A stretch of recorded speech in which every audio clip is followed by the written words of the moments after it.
বাচ্চাকে বাড়ি থেকে বিদায় করছেন, স্কুলে যাচ্ছে, মা বাবা শিখায় বাই বাই, টাটা, যাই যাই, খাই খাই। একটা কথা হইলো?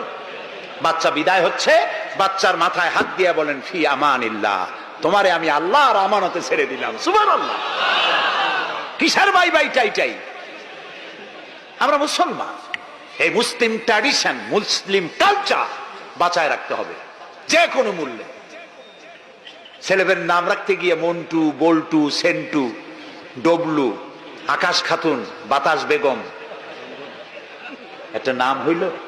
আচ্ছা ভাই, আপনি লক্ষ্য করেন তো, পৃথিবীতে কোন ইতিহাস সৃষ্টিকারী মানুষ বল্টু আর মন্টু জাতীয় নাম আছে? পৃথিবীর কোন আলেম, হজরত মাওলানা বল্টু সাহেব এখন ওয়াজ করবেন?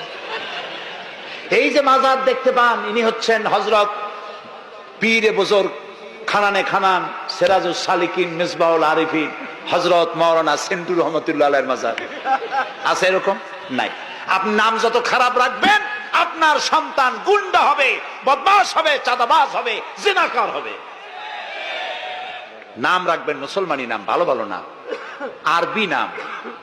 আলেমদের কাছে জিজ্ঞাসা করে নাম রাখবেন যে এই নামটা কি রাখবো আর নামের অর্থটা কি। আন্দাজে আবার নাম রেখেন না। কুয়েতে এয়ারপোর্টে একদিন বাংলাদেশের একজনের পাসপোর্ট দেখে পুলিশেরা হাসাহাসি করতেছে। কারণ কি?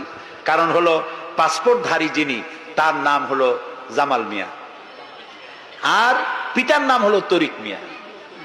জামাল শব্দের অর্থ হচ্ছে উট, আর জামাল মিমে আলেফ দিয়ে যদি হয় তাহলে হয় সৌন্দর্য। এখন জামাল মানে উট, মিয়া মানে 100, ওর নাম 100 উট।